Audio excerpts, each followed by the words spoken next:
सौभाग्य से मैं चेन चेंग शांत और संयमित हूँ। चाहे आप कितने भी चतुर क्यों ना हो, बिना सबूत के आप मेरे साथ क्या कर सकते हैं। और लिन जिन, मुझे उम्मीद नहीं थी कि वह रैंक 2 बीस्ट अप्रेजर बन जाएगा। मेरे चाचा चेन वेनलिन सत्ता में बैठे लोगों से कृपा करने की कोशिश कर रहे हैं। अब जब लिन जिन वापस आ गया है तो वह बेशर्मी से फिर से उसके करीब आने की कोशिश कर रहा है। मैं उसे कैसे अपनी मर्जी चलाने दूं? चूंकि तुम सब मुझे नीची नजर से देखते हो, इसलिए मैं तुम सबके लिए सब कुछ बिगाड़ दूंगा। यह विचार आते ही चेन चेंग जोर से हंस पड़ा। बात बस इतनी सी थी कि उसकी हंसी बहुत भयावह थी। इस समय यांग जी अकेले अध्ययन करने के लिए अपने शिक्षक के शांत कमरे में जा चुके थे। यह एक ऐसा विशेषाधिकार था जो किसी और को नहीं मिला था। यांग जी के गुरु ये यूजोउ एक प्रसिद्ध भिक्षु थे। मेपल सिटी के फ्रायर एसोसिएशन में सभी गुरुओं में उन्हें प्रथम स्थान प्राप्त था। एक नंबर एक गुरु था जबकि दूसरा नंबर एक शिष्य था। यांग जी के काम करने का तरीका स्पष्ट रूप से ये यूजोउ से सीखा गया था। ये यूजोउ जिस जगह पर खेती करता था वह बहुत खास थी। यह एक तालाब के ऊपर बना था। फर्श का आधा हिस्सा खाली था और नीचे तालाब का पानी था। कमरे के अंदर एक बुजुर्ग व्यक्ति पैर मोड़कर बैठा था। उसके वस्त्र पर बादलों के 8 पैटर्न थे जो ये संकेत दे रहे थे कि उसका रक्त अनुबंध 8वें क्षेत्र में पहुंच गया था। यांग जी ने झुककर पैर मोड़कर बैठ जाने से पहले सिर झुकाया। यांग जी का पालतू जानवर सफेद मोर आज्ञाकारी ढंग से किनारे पर खड़ा था। भले ही वह रैंक 3 का पालतू जानवर था, लेकिन इस कमरे में वह आज्ञाकारी ढंग से व्यवहार कर रहा था। सफेद मोर भी तालाब के पानी को घूर रहा था जैसे उसमें कुछ हो। आज मैं पालतू जानवरों के मार्ग के बारे में बात करूंगा। ये यूजोउ का व्याख्यान अविश्वसनीय रूप से गहरा था। वह स्पष्ट रूप से यांग जी को वह सब कुछ बता रहा था जो वह जानता था। यांग जी, तुम्हें पता होना चाहिए कि रक्त अनुबंध का उच्चतम स्तर 9वां क्षेत्र है। 9 सीमा है और 10वें क्षेत्र तक आगे बढ़ना लगभग असंभव है। लेकिन 9वें क्षेत्र तक पहुंचने के बाद भी तुम्हारे भौतिक शरीर में सुधार मुख्य रूप से तुम्हारे पालतू जानवर पर निर्भर करता है। तुम तभी मजबूत होगे जब तुम्हारा पालतू जानवर मजबूत होगा। यह एक अपरिवर्तनीय सिद्धांत है। मैं समझता हूँ। चलो आध्यात्मिक क्यूई फिंगर स्वॉर्ड मंत्र का उपयोग करें। मुझे देखने दो कि क्या तुम में सुधार हुआ है। हाँ, यांग जी ने ये कौशल दिखाया और पूरे कमरे में एक तेज प्रभावशाली आभा फैल गई। हालांकि ये यूजोउ ने ये देखकर भौहें सिकोड़ ली। यांग जी, मैं देख सकता हूँ कि आपका दाहिना हाथ ऊर्जा को सुचारू रूप से प्रवाहित नहीं कर रहा है। क्या आप घायल हैं? यांग जी दंग रह गए। उसने पहले ही इसे छिपाने की पूरी कोशिश की थी, लेकिन उसे उम्मीद नहीं थी कि उसके गुरु को अब भी यह बात पता चल जाएगी। ये यूजोउ की पूछताछ के तहत यांग जी के पास आज लिन जिन के साथ अपने संघर्ष को उजागर करने के अलावा कोई विकल्प नहीं था। ये सुनकर ये यूजोउ का माथा ठनका। आप कह रहे हैं कि जब आप किसी से लड़ रहे थे तो किसी कारण से आपको अपनी बगल में दर्द महसूस हुआ, जैसे कि उसमें सुइयां चुभ रही हो, और फिर आपका हाथ सुन्न हो गया और आपकी बात नहीं सुनी। यांग जी ने चेहरे पर शर्म के भाव के साथ सिर हिलाया। वह लिन जिन कौन है? वह किसका शिष्य था? मैंने इसके बारे में पहले क्यों नहीं सुना? ये यूजोउ उत्सुक था। यदि फ्रायर एसोसिएशन में कोई ऐसा व्यक्ति था जो यांग जी के खिलाफ जा सकता था तो उसे इसके बारे में पता होना चाहिए था। इस बात का जिक्र होने पर यांग जी को थोड़ी चिढ़ हुई, लेकिन फिर भी उन्होंने ईमानदारी से जवाब दिया, वह लिन जिन आज ही एक शिष्य के रूप में संघ में शामिल हुआ है। आपने आज ही ज्वाइन किया है। ओह, उसे किसी शिक्षक ने सिफारिश की होगी। कौन है वह? Mister Huangfu. क्या वह वही है? ये यूजोउ की अभिव्यक्ति बदसूरत हो गई। यांग जी और लू यून्हे के रिश्ते की तरह ही यांग जी और हुआंगफू मिंग भी आग और पानी की तरह थे। वे हमेशा खुलेआम और गुप्त रूप से प्रतिस्पर्धा करते रहे थे। कोई भी एक दूसरे के सामने झुकने को तैयार नहीं था। अगर ऐसा है तो लिन जिन हुआंगफू मिंग के शिष्य है। बढ़िया, मैंने सोचा था कि हुआंगफू मिंग केवल लू यून्हे को ही जन्म दे सकता है। कौन जानता था कि उसके पास एक और तुरुप का पत्ता छिपा है। वह शिष्यों के टूर्नामेंट के दौरान मुझे शर्मिंदा करने की योजना बना रहा है। यांग जी, आज से 3 दिन के लिए मेरे साथ एकांत में चलो। मैं तुम्हें फिंगर एनर्जी ब्लेड का तीसरा रूप सिखाऊंगा, ये यूजोउ ने धीमी आवाज में कहा। यांग जी कहना चाहते थे कि लिन जिन हुआंगफू मिंग के शिष्य नहीं थे, लेकिन कुछ सोचने के बाद उन्होंने ऐसा न करने का फैसला किया। उनका भी मानना था कि लिन जिन और हुआंगफू मिंग का रिश्ता जरूर होगा, वरना हुआंगफू मिंग उनकी सिफारिश क्यों करते। ये सुनकर कि ये यूजोउ उसे फिंगर एनर्जी ब्लेड का तीसरा रूप सिखाएगा, यांग जी की आंखें चमक उठी। उसने केवल पहले 2 रूप ही सीखे थे और तीसरा रूप सीखना चाहता था, लेकिन ये यूजोउ ने उसे कभी नहीं सिखाया। आज उसके गुरु ने आखिरकार हार मान ली। यांग जी लंबे समय से फिंगर एनर्जी ब्लेड के तीसरे रूप पर नजर गड़ाए हुए थे। इसके अलावा मुझे कुछ गुप्त मैनुअल में कुछ साधना विधियां मिली हैं। शायद आप उन्हें पालतू जानवरों को सिखा सके ताकि वे खेती कर सके और अपने क्षेत्र में सुधार कर सके। अगर यह अभी भी काम नहीं करता है तो मैं आपको बीस्ट अप्रेजल एसोसिएशन मुख्यालय में कुछ पुराने दोस्तों से मिलने ले जाऊंगा और उनकी मदद मांगूंगा। यांग जी, आपका सफेद मोर लंबे समय से रैंक 3 पर अटका हुआ है। अगर इसके विकसित होने का कोई मौका है, भले ही यह सिर्फ विकास के संकेत दिखा रहा हो, तो यह आपके लिए जो सुधार लाएगा वो फिंगर एनर्जी ब्लेड के तीसरे रूप से कहीं ज्यादा बेहतर होगा। जैसा कि मैंने कहा, आपके पालतू जानवर की ताकत ही कुंजी है। उद्धरण चिन्ह। पूरे दिन लिन जिन गुस्से में रहा। यह अफवाह बहुत क्रोध पैदा करने वाली थी। अब हर कोई कह रहा था कि लिन जिन ने चेन युवान की खातिर फ्रायर एसोसिएशन में शामिल होकर नंबर 1 प्रतिभावान यांग जी का सामना करने की योजना बनाई थी। अफवाहें इतनी पक्की थीं। हालांकि लिन जिन जानता था कि उसे अफवाहों पर ध्यान नहीं देना चाहिए। जितना ज्यादा वह उन्हें नजरअंदाज करने की कोशिश करेगा, वे उतनी ही मजबूत होती जाएंगी। मैं ये सहन कर लूंगा। रात को लू यून्हे वादे के अनुसार लूबा के साथ पहुंच गया। लूबा रैंक 3 में विकसित हो पाएगा या नहीं, ये लू यून्हे के लिए सबसे महत्वपूर्ण बात थी। स्वाभाविक रूप से झाओ यंग, लू शियाओयुन और हान डोंग इस तरह के महान सीखने के अवसर को नहीं चूकना चाहेंगे। वे बहुत पहले ही लिन जिन की गोलियां बनाने में सहायता करने के लिए आ गए थे। भाई, आप यहाँ हैं। लू शियाओयुन ने लू यून्हे को प्रवेश करते हुए देखकर उसका अभिवादन किया। लू यून्हे घबरा गया। वह नहीं जानता था कि उसका लूबा विकसित हो सकता है या नहीं। लिन जिन की पुष्टि प्राप्त करने के बाद भी वह अभी भी अनिश्चित था। व्यक्तिगत लाभ हानि के बारे में चिंतित होने का यही अर्थ था। इस पर लू शियाओयुन जानती थी कि उसका भाई क्या सोच रहा था, इसलिए उसने कहा, भाई चिंता मत करो। अगर मास्टर लिन कहते हैं कि वह विकसित हो सकता है, तो वह निश्चित रूप से विकसित होगा। मुझे उम्मीद है कि ऐसा ही होगा। लू यूनहे ने यार्ड में कदम रखा। हालांकि उसे एहसास हुआ कि लू बा उसका पीछा नहीं कर रहा था। पीछे मुड़कर उसने देखा कि लू बा प्रवेश द्वार पर कांप रहा था। लू बा, अंदर आओ। लू यूनहे ने आवाज लगाई, लेकिन शेर ने अपनी हरकतों से बाज नहीं आया। तूफानी शेर की नजर से साफ पता चल रहा था कि वह आंगन में किसी चीज को देख रहा था। शेर की नजर के बाद लू यूनहे ने लिन जिन के पालतू जानवर जियो हुओ को देखा। जियाओ हुओ की आंखें बंद थीं और उसका शरीर थोड़ा झुका हुआ था, जैसे कि वह किसी भी समय दुश्मन पर हमला करने के लिए झपट सकता था। लू यूनहे को नहीं पता था कि वह इस मुद्रा में क्या कर रहा था, लेकिन वह जियाओ हुओ की आभा को धीरे धीरे मजबूत होते हुए महसूस कर सकता था। यह जियाओ हुओ की आभा के कारण ही था कि लू बा को उस डर की याद आ गई जो उसे तब महसूस हुआ था जब उस पर हावी हो गया था। वह यार्ड में कदम रखने की हिम्मत नहीं कर पाया। अंत में लिन जिन ही बाहर आया और भयभीत लू बा को अंदर ले गया। भाई लू, आपका पालतू जानवर बहुत काया है, लिन जिन ने कहा। लू यूनहे ने सूखी हंसी में कहा, क्या ये सब उस समय मिली पिटाई की वजह से नहीं था? आपके जियाओ हुओ से मिलने से पहले मैं, लू बा, हमेशा बहादुर रहा हूँ। ठीक है चुनकी, तुम यहाँ हो तो चलो शुरू करते हैं। लिन जिन ने विकास विधि की पुष्टि करने के लिए लू बा के सिर को सहलाया। फिर उसने अपनी सुइयां निकाली और अपनी कलाई के एक झटके से उसने लू बा के शरीर में 1 दर्जन से अधिक सुइयां डाल दी। लू बा दर्द से चिल्लाया, लेकिन हिलने की हिम्मत नहीं जुटा पाया। उसने आज्ञाकारी ढंग से दर्द सहन किया। लिन जिन की एक्यूपंक्चर तकनीक अकल्पनीय थी। वहां मौजूद कोई भी यह नहीं बता सका कि लिन जिन ने ये कैसे किया। झाओ यंग, लू शियाओयुन और हान डोंग ने अपनी गर्दनें ऊपर उठाई और ध्यान से देखने लगे, एक भी विवरण चूकना नहीं चाहते थे। लू यूनहे ने कहा, भाई लिन, आपकी एक्यूपंक्चर तकनीक वास्तव में अद्भुत है। आपका व्यवहार एक मास्टर जैसा है। लिन जिन ने अपना ध्यान एक्यूपंक्चर पर केंद्रित किया। यह स्पष्ट था कि न तो झाओ यंग और न ही लू यूनहे ये बता सकते थे कि लिन जिन की नाड़ी खोज तकनीक कितनी अद्भुत थी। लू बा का शेर एक दुर्लभ जानवर था जिसकी एक छिपी हुई वंशावली थी। लिन जिन ने लू बा की छिपी हुई वंशावली को सक्रिय करने के लिए एक्यूपंक्चर, गोलियों और आत्मा मुहरों का उपयोग करने की योजना बनाई ताकि वह वंशावली की जागृति की शक्ति का उपयोग विकास का प्रयास करने के लिए कर सके। ये भी घातक जानवरों के संग्रहालय में विकास के तरीकों में से एक था। बेशक विकास के किसी भी तरीके की सफलता दर 100% नहीं थी। असफलता की संभावना हमेशा बनी रहती थी। 1 घंटे बाद लू बा के शरीर से एक शक्तिशाली आभा फूट पड़ी और उसके चारों ओर एक बवंडर घूमने लगा। वह पहले से ही विकास के संकेत दिखा रहा था। लू यूनहे ने उत्साह में कुछ कदम आगे बढ़ाए। उसके हाथ में एक चाय का प्याला था। घबराहट के कारण वह उसे फोड़ रहा था। रैंक 2 के पालतू जानवर का रैंक 3 में विकसित होना दुर्लभ था। आखिरकार मेपल सिटी में रैंक 3 के पालतू जानवर बहुत दुर्लभ थे। केवल मुट्ठी भर विशेषज्ञों के पास ही वे थे। तभी लिन जिन ने भौहें सिकोड़ ली। लू बा के रक्तरेखा सक्रियण ने उसकी आभा को आसमान छूने पर मजबूर कर दिया था। सामान्य परिस्थितियों में उसे विकास के संकेत दिखाने चाहिए और एक ही झटके में रैंक 3 तक पहुंच जाना चाहिए। लेकिन अब लू बा की आभा कमजोर पड़ने के संकेत दे रही थी। क्या वह अपनी सीमा तक पहुंच गया है? लिन जिन ने समस्या को नोटिस किया। लू बा के पास एक छिपी हुई रक्त रेखा थी, लेकिन ये बहुत दुर्लभ थी। भले ही उसने अपनी रक्त रेखा की शक्ति को सक्रिय कर दिया हो, फिर भी उसके लिए विकसित होना मुश्किल होगा। यहाँ तक कि लिन जिन की मदद से भी सफलता की दर 80% तक बढ़ गई। असफलता की संभावना अभी भी 20% थी। लू बा का भाग्य उसके पक्ष में नहीं था क्योंकि उसे यह 20% संभावना मिल गई। ये स्पष्ट था कि वह अपना विकास जारी नहीं रख सकता था।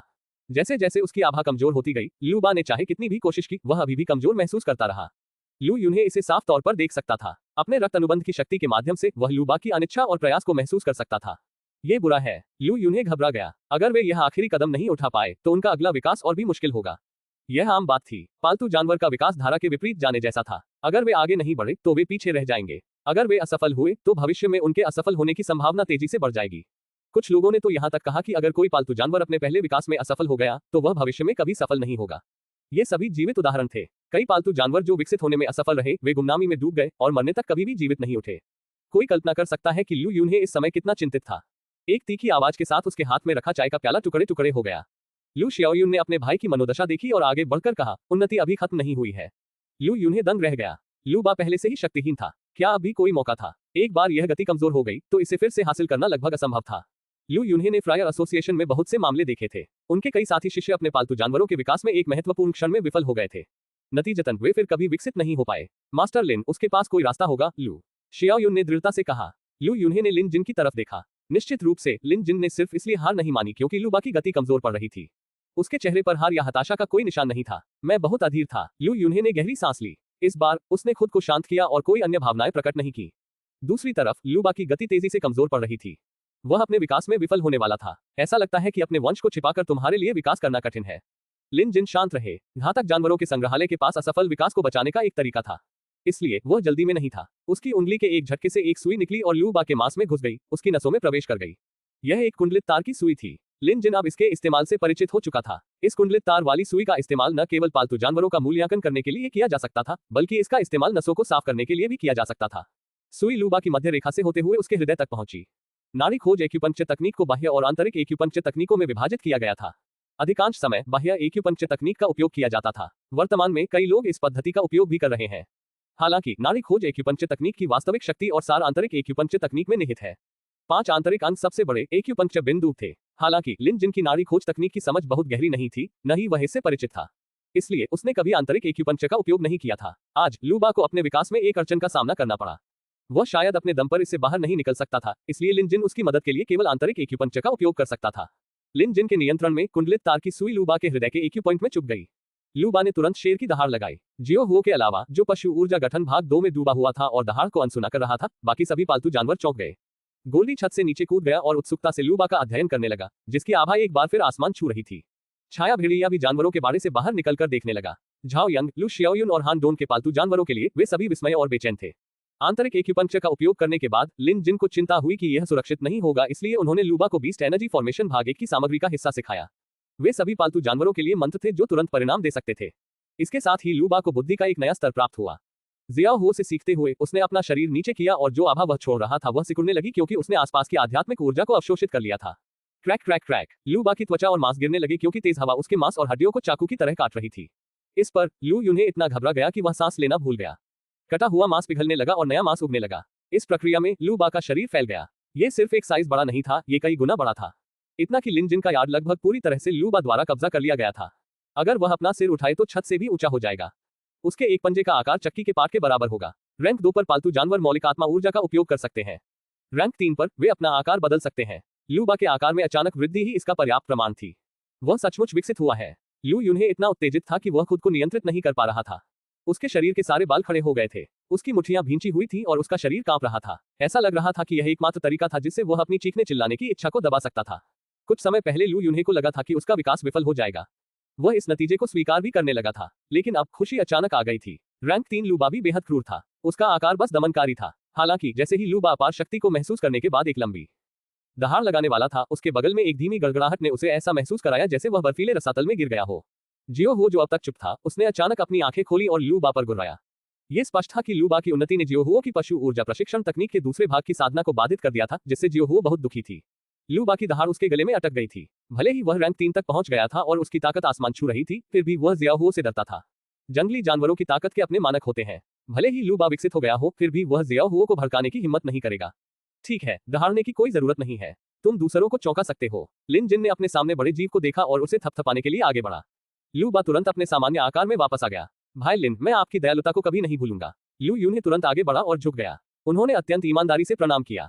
इन सभी वर्षों में लू बा को विकसित करने में मदद करने के लिए लू यून्हे ने वह सब कुछ करने की कोशिश की जो वह सोच सकता था। उसने पूरे देश में प्रसिद्ध पशु मूल्यांकनकर्ताओं से मुलाकात की और कई तरीके आजमाए, लेकिन उनमें से कोई भी काम नहीं आया। लू यून्हे को लू बा की स्थिति के बारे में थोड़ा बहुत पता था। उसका पालतू जानवर वास्तव में प्रतिभा में सीमित था। उसके लिए रैंक 2 पर पदोन्नत होना पहले से ही काफी मुश्किल था। रैंक 3 पर पहुंचना भाग्य पर निर्भर था। हालांकि फ्रायर एसोसिएशन में यदि वह आगे बढ़ना चाहता था तो उसके पालतू जानवर को विकसित होना होगा। प्रयास के मामले में लू यून्हे को पूरा भरोसा था कि वह किसी से नहीं हारेगा। यहां तक कि यांग जी, जो मेपल सिटी के फ्रायर एसोसिएशन के नंबर 1 शिष्य प्रतिभा के रूप में जाने जाते थे, भी उनकी तरह चौथे दायरे में थे। यांग जी उससे आगे निकल सका, इसका एकमात्र कारण ये था कि उसका पालतू जानवर रैंक 3 का था। अब जबकि उसका पालतू जानवर रैंक 3 पर पहुंच गया था, लू यून्हे का आत्मविश्वास बढ़ गया था। उसे यांग जी के साथ प्रतिस्पर्धा करने की भी इच्छा हुई कि कौन असली नंबर 1 है। लू यून्हे बहुत खुश था और उसका खून खौल रहा था, लेकिन अगले ही पल उसे अचानक कुछ याद आ गया। जरा ठहरिए, अब चूंकि लिन जिन भी फ्रायर एसोसिएशन का शिष्य था, यदि वह लिन जिन के खिलाफ लड़े तो किसकी जीतने की संभावना अधिक होगी। किसी कारण से इस विचार से लू यून्हे को अचानक बहुत अनिश्चितता महसूस हुई। तार्किक रूप से कहें तो लिन जिन अभी शिष्य बना था और उसने अभी तक कुछ भी नहीं सीखा था। न केवल उसके रक्त अनुबंध क्षेत्र में सुधार नहीं हुआ था, बल्कि उसे कोई मंत्र भी नहीं पता था। ये जानना जरूरी है कि इन चीजों को सुधारने से पहले कम से कम कई वर्षों तक उन्हें चमकाने और संचय करने की जरूरत होती है। लेकिन फिर भी लू यून्हे के मन में अभी भी एक अजीब विचार था। यदि शिष्य प्रतियोगिता के दिन उसका मुकाबला लिन जिन से हो तो क्या वह जीत पाएगा। इसके बारे में सोचने के बाद लू यून्हे को राहत महसूस हुई। उसका भाई लिन हर तरह से आम लोगों से अलग था और उसके साथ सामान्य ज्ञान से पेश नहीं आया जा सकता था। अगर वह दिन वाकई आया जब उन्हें शिष्य प्रतियोगिता में लड़ना पड़ा, तो लू यून्हे ने इस बारे में सोच लिया था। चाहे वह लिन फैन के बराबर हो या नहीं, वह हार मान लेगा। किसने हमसे कहा कि हम उन पर इतना बड़ा एहसान करें। लिन जिन को स्पष्ट रूप से पता नहीं था कि लू यून्हे किस बारे में सोच रहा था।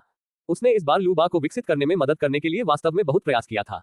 ये कहना कोई अतिशयोक्ति नहीं होगी कि यदि कोई और होता तो वे निश्चित रूप से लू बा को सामान्य रूप से स्तर ऊपर लाने में मदद नहीं कर पाते, क्योंकि वे पल्स सीकिंग एक्यूपंक्चर तकनीक नहीं जानते थे। यहां तक कि लिन जिन के लिए भी पहले आंतरिक एक्यूपंक्चर तकनीक का उपयोग करना थोड़ा कठिन था। लिन जिन को अब पता चल गया था कि उसकी आत्मिक ऊर्जा 29 पत्थरों तक पहुंच गई है। दूसरे शब्दों में, लिu बा को पहले विकसित होने में मदद करने के लिए उसने आत्मिक ऊर्जा के लगभग सभी 29 पत्थरों का उपयोग कर लिया था। इसमें कोई आश्चर्य नहीं कि यह कहा गया है कि आध्यात्मिक ऊर्जा की मात्रा व्यक्ति की शक्ति निर्धारित करती है। द्वंद्व युद्ध में किसी की आत्मा ऊर्जा केवल एक मंत्र का समर्थन कर सकती थी, जबकि प्रतिद्वंद्वी 2 मंत्र डाल सकता था। केवल इस बिंदु से दोनों के बीच का अंतर बढ़ गया था। हालांकि कोई इसे समय पर आत्मा पत्थरों से भर सकता था, लेकिन आत्मा पत्थरों को अवशोषित करने से बहुत अधिक आत्मा ऊर्जा खर्च होगी। इसके अलावा अवशोषित आत्मा पत्थरों की संख्या बढ़ने के साथ यह खपत बढ़ती रहेगी। यदि कोई व्यक्ति एक ही समय में एक निश्चित संख्या से अधिक आत्मिक पत्थरों को अवशोषित कर ले तो खपत 99% से अधिक हो जाएगी और अवशोषित आत्मिक ऊर्जा की मात्रा नगण्य होगी। बाकी लोगों को पता चल गया था कि लिन जिन थके हुए थे। लिu युनहे ने जाने से पहले उनका बहुत बहुत शुक्रिया अदा किया। झाओ यंग और बाकी लोग साथ साथ चले गए ताकि वे लिन जिन के आराम में खलल न डालें। उस रात लिन जिन गहरी नींद में सो गया। सुबह सुबह जब लिन जिन जागा तो जियाओ हु अभी भी साधना कर रहा था। वह बता सकता था कि जानवर ऊर्जा गठन का दूसरा भाग पहले भाग की तुलना में बहुत अधिक कठिन था। सुबह गोल्डी के चिल्लाने के बाद वह भगवान जाने कहां भाग गया। लिन जिन ने एक बार गोल्डी को बीस्ट एनर्जी फॉर्मेशन सिखाया था, लेकिन गोल्डी स्पष्ट रूप से जियाओ हु जितना मेहनती नहीं था। उसने इसमें ज्यादा मेहनत नहीं की। लिन जिन इस मुद्दे पर जोर नहीं दे सकते थे। गोल्डी का व्यक्तित्व बहुत मजबूत था और उसकी अपनी राय थी, इसलिए लिन जिन ने उसे वैसे ही रहने दिया। इस आदमी का वंश बहुत मजबूत था। भले ही उसने बीस्ट एनर्जी फॉर्मेशन की खेती न की हो, लेकिन वह अकेला ऐसा था जो बिना किसी डर के जियो हुओ का सामना कर सकता था। छाया भेड़िए के लिए उसकी चोटें अभी तक पूरी तरह से ठीक नहीं हुई थी। एक बार जब वह ठीक हो गया तो लिन जिन ने छाया भेड़िए को रैंक 2 तक विकसित करने की योजना बनाई। फिर उसे जानवर ऊर्जा गठन के पहले भाग की खेती करने देने में बहुत देर नहीं होगी। जियो हुओ के बिना लिन जिन अकेले ही बीस्ट अप्रेजल एसोसिएशन की ओर चल पड़ा। अब जब उसके पास कुंडलित तार की सुई थी तो लिन जिन खुद की रक्षा कर सकता था। भले ही काला सांप राक्षस उस पर घात लगाए, कुंडलित तार की सुई की मदद से लिन जिन खुद की रक्षा करने में सक्षम होगा। कम से कम वह बिना किसी चोट के बच सकता था। जब वह परामर्श कक्ष में पहुंचा तो वहां पहले से ही लंबी कतार लगी हुई थी। कल की तरह ही जैसे ही लिन जिन की नंबर प्लेट बाहर रखी गई, वह खाली हो गई। इस समय उनकी नंबर प्लेट की मांग चीफ टैन लिन की नंबर प्लेट से भी अधिक थी। समय बीतता गया और दोपहर से पहले लिन जिन ने सभी पालतू जानवरों का मूल्यांकन और उपचार पूरा कर लिया था। लेकिन इससे पहले कि वह खिंचाव कर पाता, उसने दरवाजे के बाहर जल्दबाजी में कदमों की आहट सुनी। मूल्यांकक लिन, एक आपातकालीन स्थिति है। बाहर एक प्रशिक्षु हांफता हुआ अंदर आया। उसी समय कुछ लोग एक लकड़ी का तख्ता उठाकर लाए। उस पर कोई लेटा हुआ था। लिन जिन ने तुरंत भौहें सिकोड़ ली। उस व्यक्ति के शरीर पर खून के धब्बे थे। यह एक भयावह दृश्य था। क्या चल रहा है? लिन जिन तुरंत उठ खड़ा हुआ। जब वह पास गया तो उसने देखा कि एक युवक तख्त पर लेटा हुआ है। हालांकि उसकी आंखें कसकर बंद थी और वह बेहोश था। इस युवक की छाती पर एक बड़ी लोमड़ी थी। लोमड़ी को बुरी तरह पीटा गया था और वह लहूलुहान हो गई थी। लिन जिन को लग रहा था कि फर्श पर खून के धब्बे इस बड़ी लोमड़ी के हैं। वह ये भी देख सकता था कि लोमड़ी के शरीर पर घाव इतने गहरे थे कि हड्डियां दिखाई दे रही थी। यह एक दुखद दृश्य था। यह दृश्य देखकर लिन जिन का सिर सुन्न हो गया। तख्ती उठाए हुए लोगों में से एक आगे आया और बोला, मूल्यांकनकर्ता लिन, हमने आज सुबह शहर के बाहर एक छोटी सी सड़क पर इस आदमी को देखा। लोमड़ी इस आदमी के शरीर पर लेटी हुई थी। हमें लगा कि यह कोई जंगली जानवर है जो किसी पर हमला कर रहा है, इसलिए हमने उसे भगाने की कोशिश की। लेकिन कौन जानता था कि किसी तरह इस जानवर का मांस और खून इस युवक के साथ मिल गया था। हम चाहे कितनी भी कोशिश कर लें, हम उसे भगा नहीं पाए। एक अन्य प्रशिक्षु ने कहा, पहले हम हमेशा शहर के मेडिकल हॉल में जाते थे, लेकिन वहां के लोगों ने कहा कि यह कोई जंगली जानवर है जो किसी पर हमला कर रहा है, इसलिए उन्हें उसे यहां भेजना पड़ा। आपातकालीन हॉल उसका इलाज नहीं कर सकता था, इसलिए हमने उसे मूल्यांकनकर्ता जियाकियान के पास भेजा, लेकिन वह भी उसका इलाज नहीं कर सकी। रास्ते में हम मूल्यांकनकर्ता गाओ जियांग से मिले और उन्होंने हमें उसे सीधे आपके पास भेजने के लिए कहा। लिन जिन ने ऊपर देखा लेकिन गाओ जियांग को नहीं देखा। इसके बजाय उसने जियाकियान को अपने पीछे खड़ा देखा। जब उसने लिन जिन की निगाह देखी तो उसने उसकी नजर से बचने के लिए जल्दी से अपना सिर नीचे कर लिया। लिन जिन ने किसी और चीज के बारे में नहीं पूछा। पहले तो उसने सोचा कि घायल व्यक्ति को क्लिनिक भेजा जाना चाहिए, लेकिन जब उसने लोमड़ी के खून से सने फर को छीला और आदमी और जानवर के बीच संबंध देखा तो उसे आखिरकार समझ में आ गया कि उन्हें जानवर मूल्यांकन संघ में क्यों भेजा गया था। जैसा कि आदमी ने कहा था, लोमड़ी का मांस युवक की छाती से चिपक गया था। वह मांस के एक ढेर में लिपटा हुआ था और उस पर कट के निशान साफ दिखाई दे रहे थे।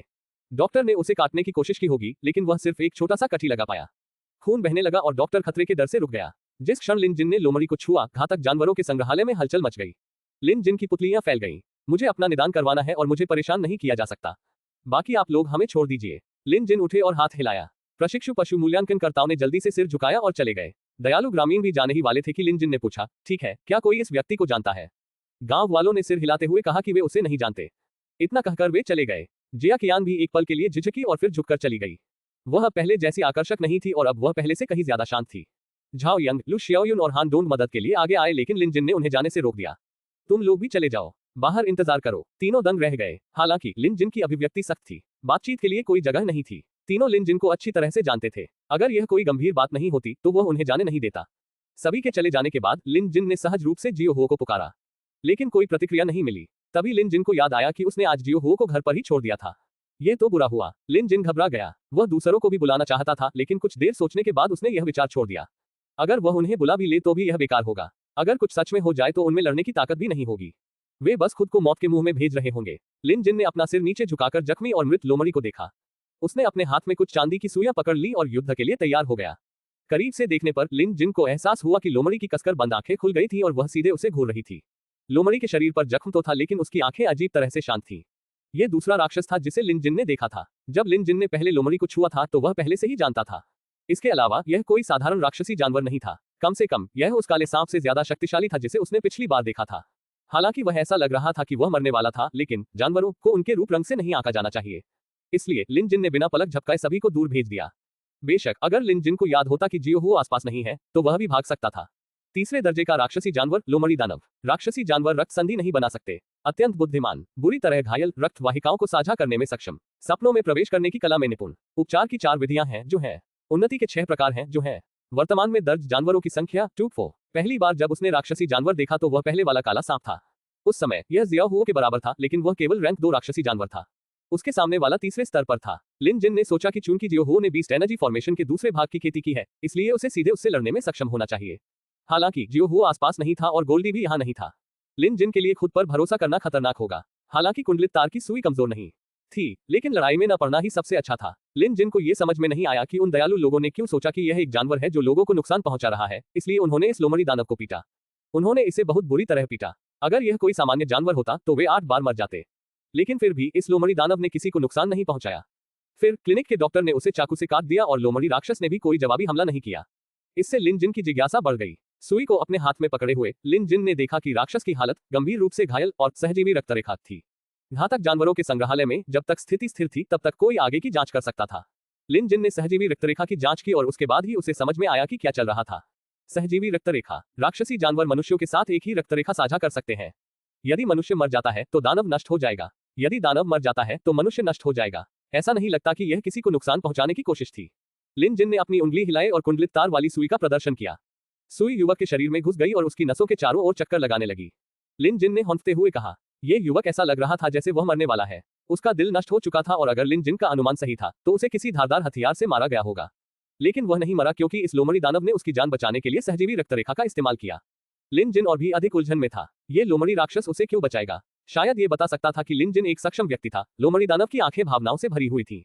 जब लिन जिन ने उसकी नजरों से मुलाकात की तो उसे लगा जैसे लोमड़ी दानव उससे उसे बचाने के लिए भीख मांग रहा था। जैसा कि कहावत है, एक इंसान की जान दांव पर लगी थी।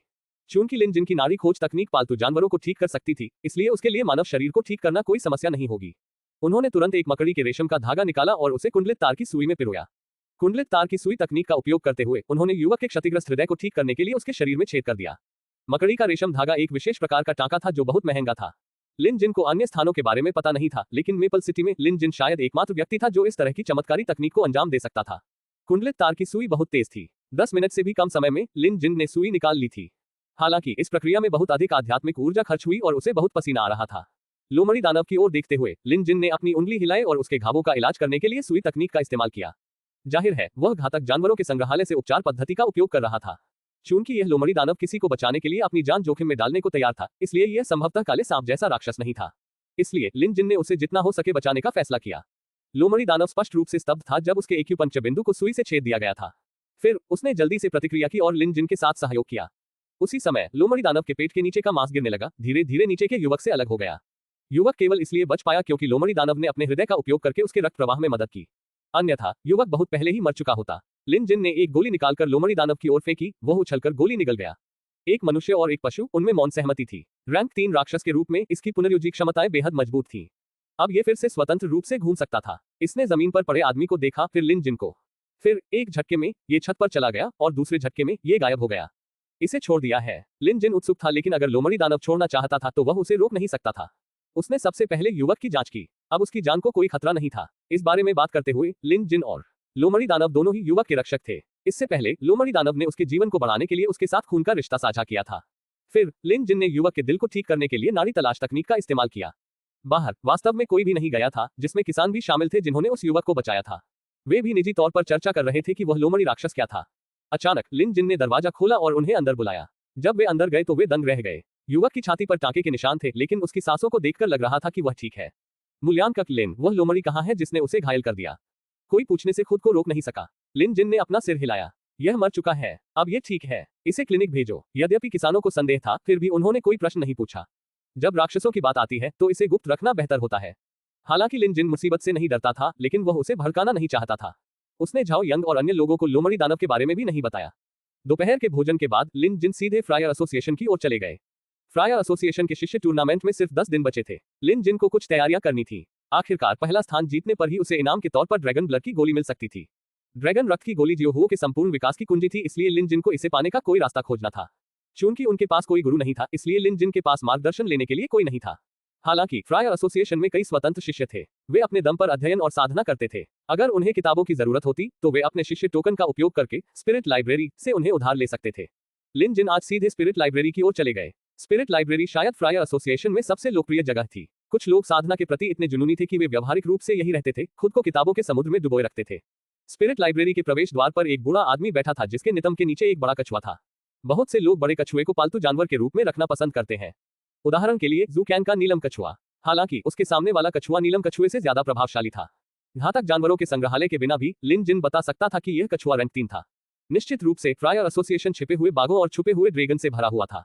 बूढ़े आदमी के सामने मेज पर बहुत सारी किताबें रखी थी। वह जरूर स्पिरिट लाइब्रेरी का मैनेजर होगा। लिन जिन ने झुककर उन्हें अपना शिष्य चिन्ह दिखाया। बूढ़े आदमी ने ऊपर देखा और उसे देखा। आप यहाँ नए हैं? लिन जिन ने सिर हिलाया। बूढ़े आदमी के लिए यह नोटिस करना सामान्य था। लिन जिन को अभी तक रक्त अनुबंध क्षेत्र मूल्यांकन से गुजरना था, इसलिए उसके वस्त्र पर कोई बादल पैटर्न कढ़ाई नहीं किया गया था। उसके आसपास के शिष्यों की तुलना में वह अलग दिख रहा था। कुछ अन्य शिष्यों के पास एक बादल पैटर्न था, जबकि अन्य के पास 2 थे। 3 बादल पैटर्न देखना दुर्लभ था। लू यून्हे के पास 4 बादल पैटर्न थे और यांग जी के पास भी। जहां तक उसके सामने खड़े बूढ़े आदमी की बात है, लिन जिन ने उस पर नजर डाली और देखा कि उसके पास 6 बादल पैटर्न थे। वह एक बड़ा आदमी था। सबसे पहले पश्चिम की ओर के पहले कमरे में जाओ। वहां बुनियादी रक्त अनुबंध साधना तकनीकें हैं। पहले उन्हें साधना और सीखना। आपको कम से कम मूल रक्त अनुबंध अध्याय 1 प्राथमिक पशु ज्ञान और 36 रक्त अनुबंध साधना तकनीक समाधान पढ़ना होगा। फिर अपनी विशेषता के अनुरूप एक रक्त अनुबंध साधना तकनीक चुनें। यह पश्चिम की ओर का दूसरा कमरा है। विभिन्न विशेषताओं की कई साधना तकनीकें हैं। कुछ आसान है, कुछ कठिन है। आपको बस एक को चुनना है जो आपके लिए साधना के लिए उपयुक्त है। शायद 2 या 3 महीने में या 5 या 6 महीने में आप पहले क्षेत्र तक पहुंचने में सक्षम होंगे। बूढ़े आदमी ने बिना सिर उठाए समझाया। ये नए लोगों के लिए एक विशेष परिचय होना चाहिए। लिन जिन ने देखा कि रक्त बादल पैटर्न वाले अन्य शिष्यों को केवल अपने शिष्य टोकन दिखाने थे। इस तरह के स्पष्टीकरण की कोई आवश्यकता नहीं थी। लिन जिन ने उसे धन्यवाद दिया। हालांकि वह बूढ़े आदमी का नाम नहीं जानता था, लेकिन वह जानता था कि वह दयालु है। स्पिरिट लाइब्रेरी में प्रवेश करने के बाद झांग जुआन ने पाया कि यह वास्तव में विशाल था। चारों ओर देखने पर यह पूर्व और पश्चिम की ओर विभाजित था और प्रत्येक तरफ 10 से अधिक पुस्तकालय थे।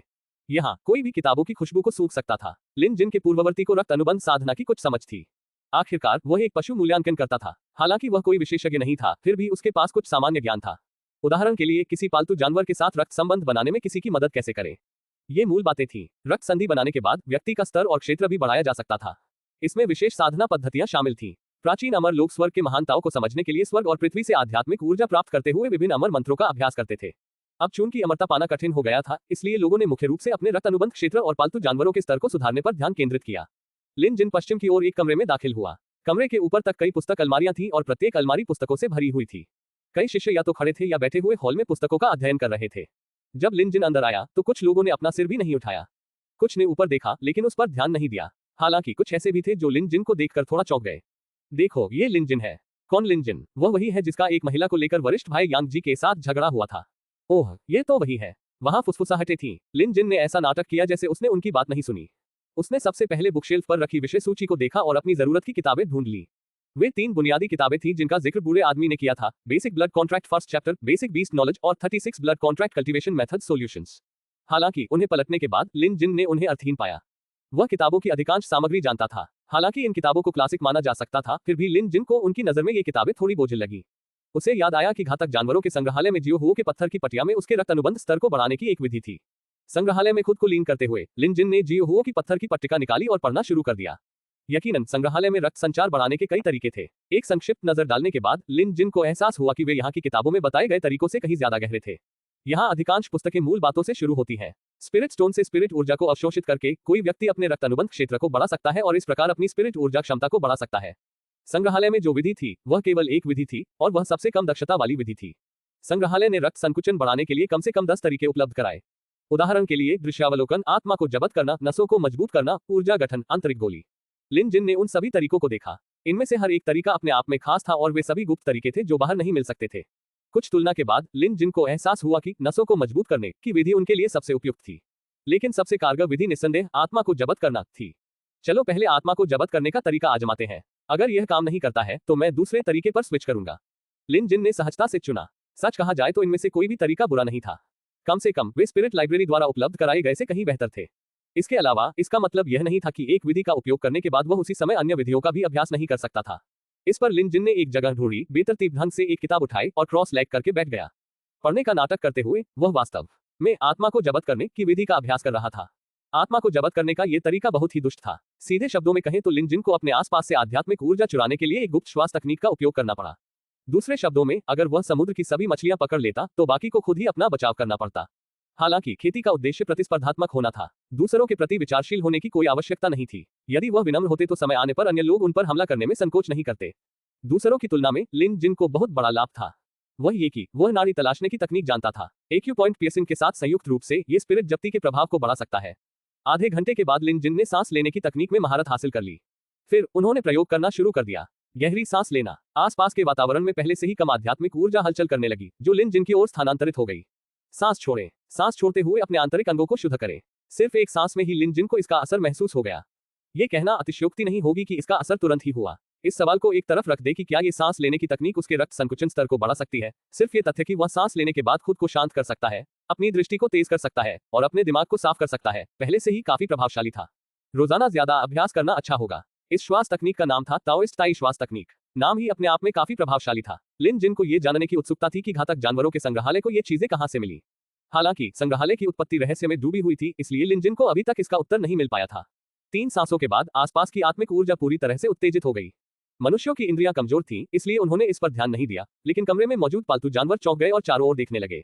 जियाओ हो, जो लिन जिन के बगल में लेटा हुआ था, झपकी लेने के लिए वापस जाने से पहले केवल ऊपर देखा। पशु ऊर्जा गठन भाग 2 की साधना करने के बाद जियाओ हो को थोड़ी नींद आने लगी। जब भी उसे मौका मिलता वह लेट जाता और झपकी ले लेता। लिन जिन ने महसूस किया कि आत्मिक ऊर्जा अंदर जा रही है और गंदी हवा बाहर निकल रही है। प्रोत्साहित होकर उसने सांस लेना जारी रखा। यह आत्मा भक्षण था। दक्षता बढ़ाने के लिए लिन जिन ने सांस लेने की दर बढ़ाने के लिए अपने कुछ एक्यूपॉइंट्स पर चुभन देने के लिए नाड़ी खोज तकनीक का भी उपयोग किया। 10 सांसें। मात्र 10 सांसों में लिन जिन ने स्पिरिट लाइब्रेरी की सारी आत्मिक ऊर्जा को निगल लिया था। वहां कोई आत्मिक ऊर्जा नहीं थी। यहाँ आध्यात्मिक ऊर्जा शुरू से ही कम थी। अगर यह कहीं और होती तो यहाँ की आध्यात्मिक ऊर्जा का 10वां हिस्सा भी नहीं होती। लिन जिन को महसूस हो रहा था कि अब आत्मा भक्षण प्रभावी नहीं था। यह मछली पकड़ने जैसा था। इस क्षेत्र की सभी बड़ी और छोटी मछलियां पकड़ी जा चुकी थी। चाहे ये स्पिरिट खाने की तकनीक कितनी भी अद्भुत क्यों न हो, पकड़ने के लिए अब कोई मछली नहीं बची थी। लिन जिन के पास रुकने के अलावा कोई विकल्प नहीं था। आत्मा भक्षण श्वास तकनीक बहुत शक्तिशाली थी। शायद प्राचीन समय में यह एक अविश्वसनीय साधना तकनीक थी, लेकिन अब इस साधना तकनीक का कोई प्रभाव नहीं था। लाइब्रेरी में मौजूद आध्यात्मिक ऊर्जा इतनी कम थी कि वह 10 सांस भी नहीं ले सकता था। बाहर भी पर्याप्त आध्यात्मिक ऊर्जा नहीं थी, इसलिए इस स्तर पर अपनी ताकत बढ़ाने के लिए इस तकनीक पर भरोसा करना बुद्धिमानी नहीं थी। हालांकि भले ही उसने केवल 10 सांसें ली हो, लेकिन प्रभाव स्पष्ट थे।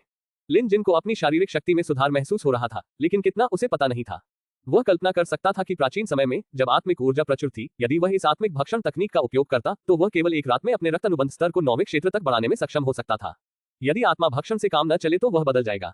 शिरा फोर्जिंग विधि। जब लिन जिन ने कहा कि यह सबसे उपयुक्त साधना पद्धति है तो वह निराधार नहीं था। इस शिरा शक्तिकरण पद्धति में शरीर की नसों को लगातार फाड़ने और मरम्मत करने के लिए गोलियों और नाड़ी खोज तकनीक का उपयोग किया जाता है। शरीर की नसों को तोड़ना और उनका पुनर्निर्माण करना ही सुधार का एकमात्र तरीका था। यदि कोई व्यक्ति पल्स सीकिंग एक्यूपंक्चर तकनीक नहीं जानता तो इस तकनीक को सीखने का कोई तरीका नहीं है।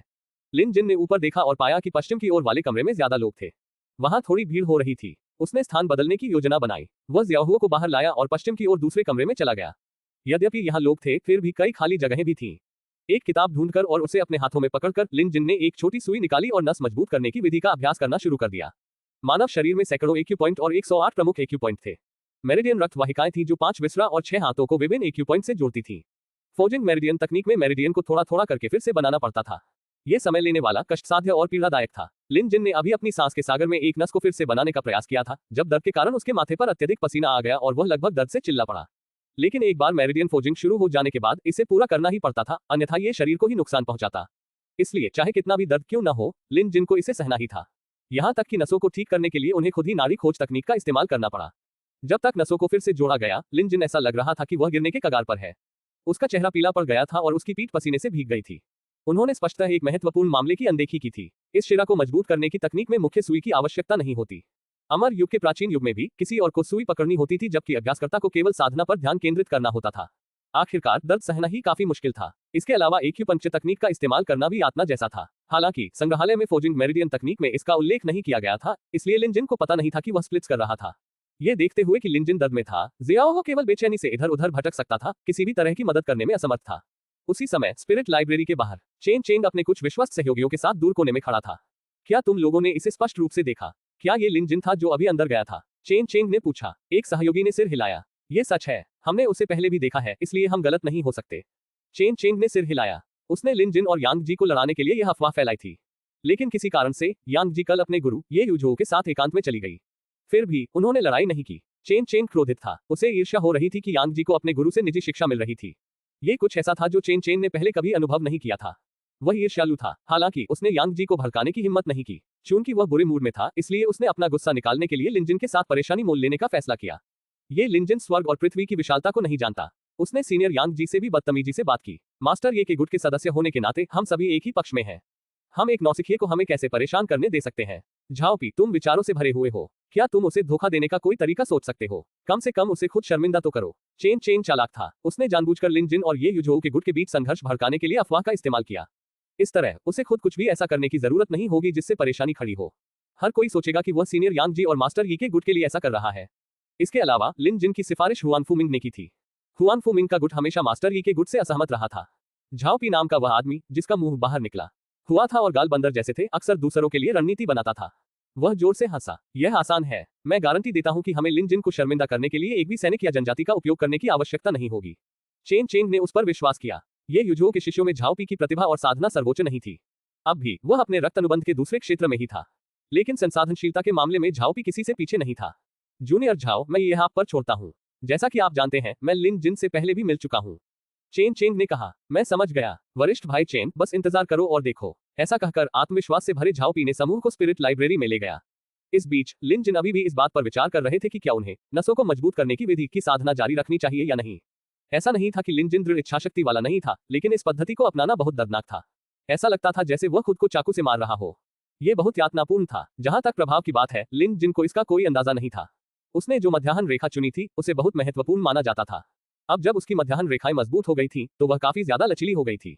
सड़क की तरह इस पर एक बार में सिर्फ 2 गाड़ियां ही चल सकती थी, लेकिन अब इस पर 6 गाड़ियां चल सकती हैं। इसका कुछ न कुछ प्रभाव तो होगा ही। वह अभी भी सदमे से उबर नहीं पाया था। तभी झाओपी अपने आदमियों को लिन जिन के पास ले आया। लिन जिन को देखते ही झाओपी के चेहरे पर तुरंत एक गंभीर मुस्कान आ गई। मूल्यांकन करता लिन, ये कहकर वह आगे बढ़ा और झुककर प्रणाम किया। झाओपी के साथी भी आगे आए और सम्मानपूर्वक व्यवहार करने लगे। लिन जिन ने आश्चर्यचकित होकर ऊपर देखा और सोचने लगा कि यह व्यक्ति कौन है। उसने उसे पहले कभी नहीं देखा था। हालांकि किसी को मुस्कुराते हुए व्यक्ति को थप्पड़ नहीं मारना चाहिए। चूंकि दूसरा पक्ष झुक रहा था, इसलिए लिन जिन ने भी वैसा ही किया। वह संभवतः दिखावा नहीं कर सकता था, अन्यथा यह असभ्यता होगी। मूल्यांकक लिन, मैंने बहुत समय पहले सुना था कि आप फ्रायर एसोसिएशन में आए हैं। मैं आपसे मिलना चाहता था, लेकिन कभी मौका नहीं मिला। किसने सोचा था कि मैं स्पिरिट लाइब्रेरी में आपसे मिलूंगा? झाओपी ने इस तरह से कहा जैसे वह किसी ऐसे दोस्त से मिल रहा हो जिसे उसने बहुत समय से नहीं देखा हो। बाकी सभी के चेहरे पर भी यही भाव थे, लेकिन झाओपी ही बोल रहा था। झाओपी और उसके साथियों की आवाजें धीमी नहीं थी, इसलिए बहुत से लोग उनकी ओर देखने लगे। जो लोग नहीं जानते थे कि लिन जिन कौन है, उन्हें अब पता चल गया था। आप कौन है? लिन जिन को अभी भी याद नहीं आ रहा था कि यह व्यक्ति कौन था, इसलिए उसने पूछा। झाओपी ने जल्दी से अपने माथे पर थपकी दी और कहा, मूल्यांकन करता लिन, आप एक भुलक्कड़ व्यक्ति हैं। मैं जानवरों का मूल्यांकन करने के लिए आपसे पहले भी जानवरों का मूल्यांकन करवाने के लिए बीस्ट अप्रेजल एसोसिएशन गया था, लेकिन जानवरों का मूल्यांकन करने वाले बहुत से लोग हैं, इसलिए ये सामान्य है कि आपको याद न हो। इसके साथ ही उन्होंने उनके बीच की दूरी को कम कर दिया। यदि वह बिना किसी कारण के किसी अपरिचित व्यक्ति से मित्रता करने की कोशिश करे, तो संदेह उत्पन्न होना आसान होगा। झाओपी एक कुशल रणनीतिकार थे, तो उन्हें ये कैसे पता नहीं चला। इसलिए उसने लिन जिन के करीब आने के लिए एक पुल के रूप में उपयोग करने का बहाना ढूंढ लिया। इस तरह ज्यादातर लोगों को कुछ भी संदेह नहीं होगा। इसके अलावा जो कुछ उसने कहा, उसे सत्यापित करना मुश्किल होगा। आखिरकार एक पशु मूल्यांकनकर्ता के रूप में उसे एक दिन में कई पालतू जानवरों का मूल्यांकन करना था। कौन संभवतः उन सभी को याद रख सकता है? ये लगभग असंभव था, इसलिए उसे इस बात का डर नहीं था कि झाओपी को पता चल जाएगा कि वह झूठ बोल रहा है। ये तो मानना ही पड़ेगा कि झाओपी का विचार और रणनीति एकदम सही, लगभग दोषरहित थी। हालांकि उसे यह नहीं पता था कि लिन जिन के पास घातक जानवरों का संग्रहालय था। तभी लिन जिन ने झाओपी के पालतू जानवर की ओर देखा। यह एक बड़ा चूहा था। मुस्कुराते हुए लिन जिन ने चूहे के सिर को थपथपाया और कहा, ठीक है, मुझ पर मत हंसो। मैं हर दिन इतने सारे जानवरों का मूल्यांकन करता हूं कि मुझे याद नहीं रहता। झाओपी ने मन ही मन ठंडे स्वर में उपहास किया। मैं चाहता था कि तुम याद न रखो। अगर तुम याद रखोगी तो क्या मैं बेनकाब नहीं हो जाऊंगा? मूल्यांकनकर्ता लिन अत्यधिक कुशल है। आपने अनगिनत जानवरों का मूल्यांकन किया है और उनका इलाज किया है, इसलिए यह सामान्य बात है कि आप उन्हें याद नहीं रख सकते। हालांकि मैं, झाओ पी, आपके कौशल को कभी नहीं भूला हूं। अब जबकि मूल्यांकनकर्ता लिन फ्रायर एसोसिएशन में शामिल हो गए हैं, तो आपके साथ दोस्ती करने का अवसर पाकर मैं गौरवान्वित हूं। झाओ पी बहुत ईमानदार लग रहा था, जैसे कि वह सच कह रहा हो। लिन जिन मुस्कुराया, लेकिन वह पहले से ही सतर्क था, क्योंकि यह पहली बार था कि मनुष्य के पालतू जानवर को संग्रहालय में दर्ज किया गया था। इसका मतलब यह था कि उन्होंने जो पहले कहा था वह बकवास था। बेशक एक और संभावना भी थी। ऐसा इसलिए था क्योंकि उनके पूर्ववर्ती ने दूसरे पक्ष के लिए जानवरों का मूल्यांकन किया था। लेकिन जो भी हो, ये व्यक्ति अकारण ही लापरवाह था, इसलिए उसका कोई गुप्त उद्देश्य अवश्य होगा। आइए पहले एक नजर डालते हैं। ये मेरे दोस्त हैं। इन सभी का चरित्र अच्छा है। आइए भविष्य में एक दूसरे को जाने ताकि हम एसोसिएशन में एक दूसरे की मदद कर सकें। झाओ पी ने उत्साहपूर्वक उनका परिचय कराया। जब वे बातचीत कर रहे थे, झाओ पी ने लिन जिन के हाथ में एक किताब देखी और पूछा, मूल्यांकनकर्ता लिन, क्या आप अपने रक्त अनुबंध क्षेत्र में सुधार करने की कोशिश कर रहे हैं? लिन जिन ने अपने हाथ में रखी किताब पर नजर डाली। ये रक्त अनुबंध साधना 5 तत्वों की मूल बातें थी। वह वही व्यक्ति था जिसने अचानक ये पुस्तक उठा ली थी। मुझे कुछ नहीं पता, मैं तो बस पढ़ रहा था, लिन जिन ने एक ईमानदार मुस्कान के साथ जवाब दिया। झाओ पी ने जल्दी से अपना सिर हिलाया। मूल्यांकनकर्ता लिन, इतना विनम्र होने की कोई आवश्यकता नहीं है। मैं जानता हूं कि आप प्रतिभाशाली हैं। चूंकि आपने जानवरों के मूल्यांकन में इतना कुछ हासिल किया है, इसलिए आपके लिए रक्त अनुबंध साधना कोई समस्या नहीं होनी चाहिए। इसके अलावा मैं संघ में शामिल होने के बाद कई वर्षों से इस 5 तत्वों की रक्त अनुबंध साधना मूल बातें का अध्ययन कर रहा हूं, लेकिन मैं अभी भी इसे पूरी तरह से समझ नहीं पाया हूं। संघ में शामिल होते ही इस पद्धति का अध्ययन करने में सक्षम होने के लिए आप वास्तव में प्रतिभाशाली हैं। मैं, झाओ पी, केवल अपनी हीनता स्वीकार कर सकता हूं। आप बहुत विनम्र हो रहे हैं। लिन जिन हैरान था। उसने रक्त अनुबंध साधना मैनुअल भी नहीं पढ़ा था, लेकिन चूंकि झाओ पी इतने सालों से इसे समझे बिना इसका अध्ययन कर रहा था, इसलिए ये काफी गहरा होना चाहिए। तभी कुछ राहगीरों ने व्यंग्य किया, तुम आसमान पर शेखी बघार रहे हो। तुम्हारे पास तो ब्लड क्लाउड पैटर्न का प्रमाण पत्र भी नहीं है, फिर भी तुम प्रतिभाशाली होने की बात कर रहे हो। उफ, उनकी आवाजें बहुत ऊंची थीं। झाओ पी इस पर क्रोधित हो गया। कौन सा साला बकवास कर रहा है? आगे आओ। पहले बोलने वाला व्यक्ति भी स्पष्ट रूप से आश्वस्त नहीं था। वह आगे बढ़ा और बोला, तो क्या हुआ अगर मैं आगे बढ़ जाऊं? क्या तुम्हें लगता है कि मैं तुमसे डरता हूं? आपने कहा कि लिन जिन प्रतिभाशाली है, लेकिन उसने रक्त बादल प्रमाणीकरण क्यों पास नहीं किया? अगर वह ऐसा नहीं करता, तो उसे अपने रक्त अनुबंध के पहले दायरे तक पहुंचने वाला भी नहीं माना जाता। क्या ये कहना मजाक नहीं है कि वह प्रतिभाशाली है? उद्धरण चिन्ह, बकवास। झाओ पी ने चिल्लाते हुए कहा, कौन नहीं जानता कि मूल्यांकनकर्ता लिन प्रतिभाशाली है? सिर्फ इसलिए कि उसे प्रमाणित नहीं किया गया है, इसका मतलब यह नहीं है कि वह पास नहीं हो सकता। मूल्यांकनकर्ता लिन जैसा प्रतिभाशाली व्यक्ति निश्चित रूप से प्रारंभिक प्रमाणन के दौरान तीसरे दायरे तक पहुंच जाएगा। जब ऐसा होगा, तो तुम अंधे मूर्खों के झुंड को मूल्यांकनकर्ता लिन से माफी मांगनी होगी। कौन नहीं जानता कि कैसे शेखी बघारी जाए? जब मूल्यांकनकर्ता लिन प्रमाणीकरण के लिए जाने की हिम्मत नहीं करता, तो काय मत बनो। मूल्यांकक लिन जैसा व्यक्ति काय कैसे हो सकता है? आप बस प्रतीक्षा करें, मूल्यांकक लिन तुरंत आपके लिए इसे प्रमाणित कर देंगे। उनके झगड़े ने तुरंत ही स्पिरिट लाइब्रेरी में अन्य लोगों का ध्यान आकर्षित कर लिया। प्रारंभिक प्रमाणीकरण एक ऐसी बाधा थी जिससे सभी नए लोगों को गुजरना पड़ता था। यह निर्धारित करना था कि उनका रक्त अनुबंध किस क्षेत्र तक पहुंच गया है। जो लोग फ्रायर एसोसिएशन से परिचित थे, उन्हें पता होगा कि ज्यादातर नए लोग शुरुआती सर्टिफिकेशन भी पास नहीं कर पाते थे। उनमें से सिर्फ कुछ ही लोग पहले दायरे तक पहुंचने में कामयाब हो पाते थे। ये या तो ठोस आधार वाले शिष्य थे या वे शिष्य थे जो 3 महीने से अधिक समय से साधना कर रहे थे। जो लोग प्रारंभिक प्रमाणीकरण के दौरान तीसरे क्षेत्र में पहुंच गए, कोई नहीं। कम से कम मेपल सिटी के फ्रायर एसोसिएशन के इतिहास में तो ऐसा नहीं हुआ। यहां तक कि यांग जी, जिन्हें नंबर 1 शिष्य के रूप में जाना जाता था, वे भी प्रारंभिक प्रमाणीकरण के दौरान दूसरे क्षेत्र तक ही पहुंच पाए। हालांकि ये यांग जी की 3 महीने की कड़ी मेहनत का नतीजा था। लिन जिन के बारे में क्या? फ्रायर एसोसिएशन में शामिल हुए उसे 2 दिन भी नहीं हुए थे। भले ही वह बीस्ट अप्रेजल एसोसिएशन का आधिकारिक बीस्ट अप्रेजल था, लेकिन पेशे में अंतर एक दुनिया जैसा था। वह यहाँ सिर्फ 2 दिन से था, इसलिए सर्टिफिकेशन के दौरान पहला क्षेत्र हासिल करना शायद सबसे अच्छा था जो वह कर सकता था। लेकिन क्या यह कहा जा सकता है कि उसका रक्त अनुबंध तीसरे क्षेत्र में था? यह बकवास था, यह असंभव था। कहने की जरूरत नहीं कि यह चापलूसी का कार्य था। झाओ पी और संदेह करने वाले की शायद मिलीभगत थी। उनका टकराव भी लिन जिन को ऊपर उठाने और उन्हें एक ऊंचे स्थान पर रखने का एक कार्य था। जैसा कि कहावत है, जितना ऊंचा स्थान होगा, लिन जिन के लिए गिरना उतना ही कठिन होगा। यदि लिन जिन प्रारंभिक प्रमाणीकरण में असफल हो जाता, तो वह हंसी का पात्र बन जाता। यह झाओ पी की योजना थी। इससे भी बुरी बात यह थी कि अगर लिन जिन नहीं भी जाता, तो वह नहीं जा पाता। अगर वह नहीं जाता, तो उसका काय का उपनाम पक्का हो जाता। लिन जिन ने बगल से ठंडे मन से देखा। स्वाभाविक रूप से वह बता सकता था कि दूसरा पक्ष अभी क्या योजना बना रहा था। झाओ पी और अन्य लोग एक दूसरे के साथ खेल रहे थे और वे उसके लिए खुलेआम गड्ढा खोद रहे थे। लेकिन उन्हें यह स्वीकार करना पड़ा कि उनका अभिनय काफी प्रभावशाली था। लिन जिन को स्पष्ट रूप से प्रारंभिक प्रमाणीकरण के लिए जाना था। वह वैसे भी अपने वर्तमान रक्त अनुबंध क्षेत्र का पता लगाने की योजना बना रहा था। वह तीसरे क्षेत्र तक पहुंच पाएगा या नहीं, लिन जिन को कोई पता नहीं था।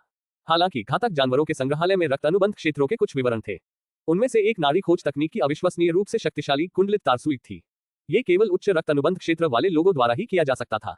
इसके अलावा लिन जिन ने यहाँ कुछ बुनियादी किताबें पढ़ी थी। ऐसा लग रहा था कि उच्च रक्त अनुबंध क्षेत्र वाले लोग तीसरे क्षेत्र का उल्लेख कर रहे थे। लिन जिन को लगा कि वह उच्च रक्त अनुबंध क्षेत्र वाले लोगों की श्रेणी में आता है। अपनी आत्मा को जब्त करने और आत्मा को गढ़ने के साथ अगर वह पर्याप्त मेहनत करे तो उसके लिए तीसरे क्षेत्र तक पहुंचना मुश्किल नहीं होना चाहिए। इन आधारों के साथ लिन जिन को अपनी क्षमताओं पर पूरा भरोसा था। झाओपी और वह आदमी अभी भी अभिनय कर रहे थे। वह गुस्से में लिन जिन के पास वापस आया और कहा, मूल्यांकनकर्ता लिन, आप क्या सोचते हैं? इस सब अभिनय के बाद वो बस लिन जिन के अहंकार को बढ़ाने की कोशिश कर रहा था ताकि लिन जिन उसके रक्त अनुबंध को सत्यापित करने के लिए पहल करे। वह इस सत्यापन को एक सार्वजनिक घटना बनाने की भी कोशिश कर रहा था। अगर चीजें उसके हिसाब से नहीं चली तो लिन जिन को लगा कि झाओपी की स्क्रिप्ट तुरंत उसके खिलाफ हो जाएगी। किसी भी तरह से ये लिन जिन के लिए नुकसानदेह होगा। ठीक है, तुम लोग अभिनय करो, मैं भी करूंगा। लिन जिन ने सिर हिलाते हुए फुसफुसाते हुए कहा, मुझे नहीं लगता कि यह उचित है। मैं अभी तैयार नहीं हूँ। झाओपी ने तुरंत कहा, मूल्यांकनकर्ता लिन, वे बहुत ज्यादा बदमाश हैं।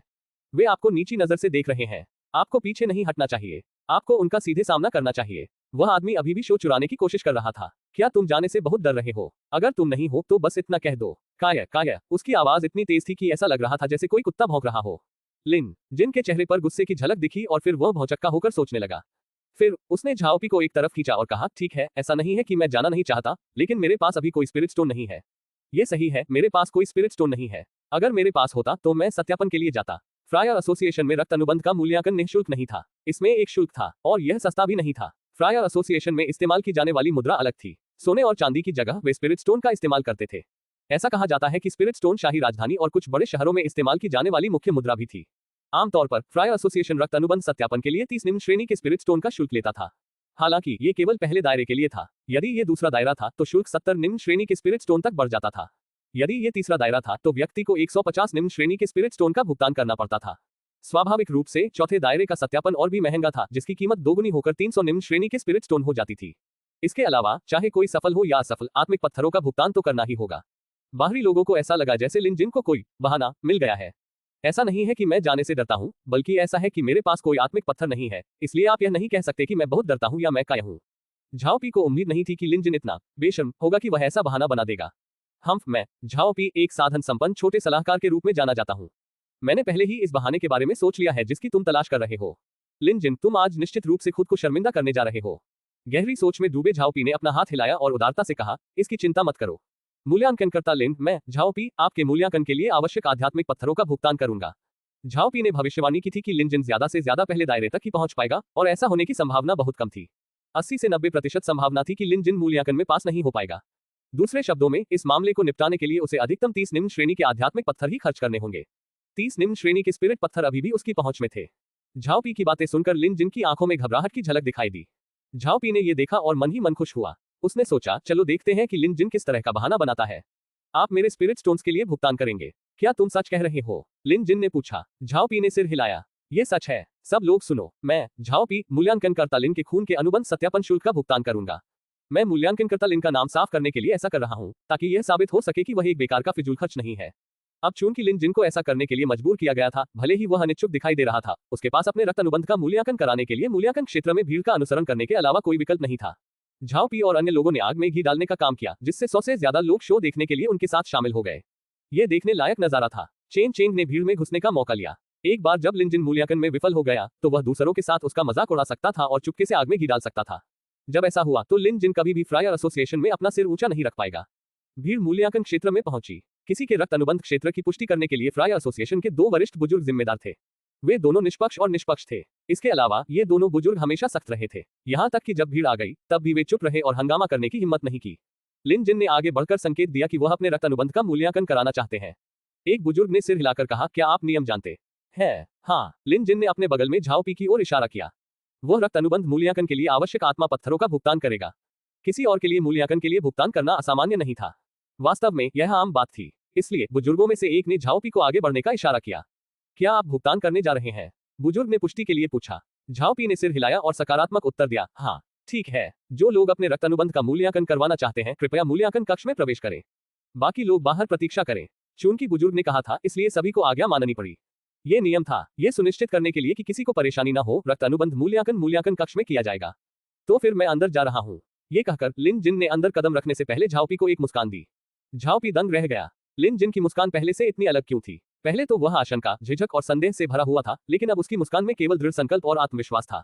झाओपी इसे समझ नहीं सका। उसे बस इंतजार करना था। झाओपी ने अपना शिष्य टोकन निकाला और उसे सौंप दिया। वह संभवतः अपने साथ इतने सारे स्पिरिट स्टोन नहीं ला सकता था। एसोसिएशन में सभी खर्च दर्ज किए गए थे और समय आने पर उसे उनका भुगतान करना होगा। बेशक फ्रायर एसोसिएशन में कोई भी अपने कर्ज को चुकाने में चूक करने की हिम्मत नहीं करता था। तभी झाओपी के पास कोई झुककर फुसफुसाया, वरिष्ठ झाओ, क्या आपको लगता है कि लिन जिन अपने रक्त अनुबंध का जानबूझकर मूल्यांकन करवाएगा? चाहे वह पास हो या नहीं, उसे फिर भी स्पिरिट स्टोन का भुगतान करना होगा। झाओपी ने इस लहजे में जवाब दिया कि तुम मूर्ख हो। तुम्हारी हिम्मत कैसे हुई खुद को वरिष्ठ शिष्य कहने की? क्या तुम भूल गए हो कि रक्त अनुबंध मूल्यांकन पहले दायरे से शुरू होना चाहिए? पास होने के बाद ही तुम अगले दायरे में जा सकते हो।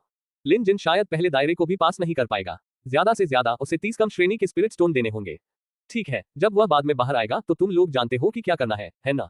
चिंता मत करो सीनियर झाओ, बस इंतजार करो और देखो। मैं गारंटी देता हूं कि लिन जिन को पूरी तरह से अपमानित किया जाएगा।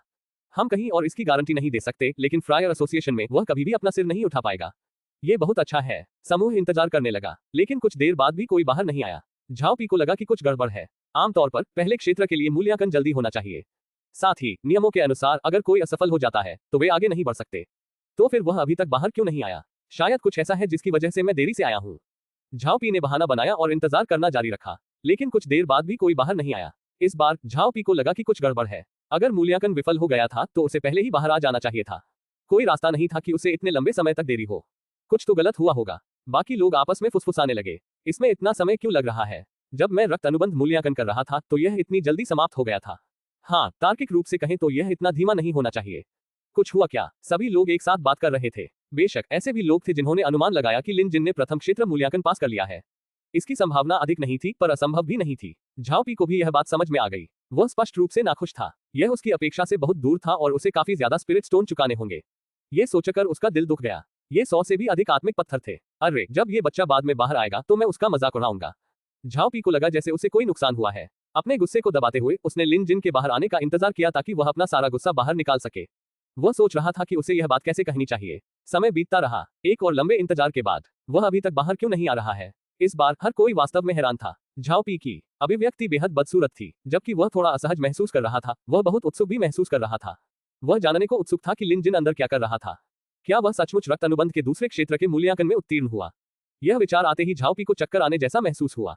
अगर वह दूसरे क्षेत्र के मूल्यांकन में पास हो जाता तो वह तीसरे क्षेत्र में जाने के लिए योग्य हो जाता। चाहे वह सफल हो या ना हो, मूल्यांकन की फीस झाओपी के खाते में चली जाती।